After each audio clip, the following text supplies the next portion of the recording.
Всем привет!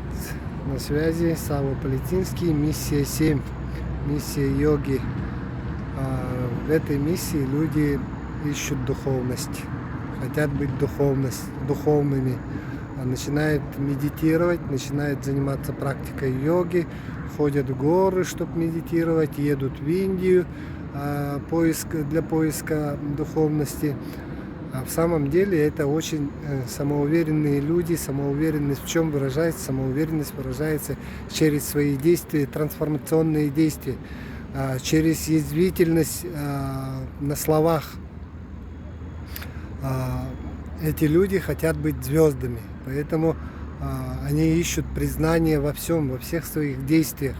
Они что через эту звездность хотят получить? Они хотят получить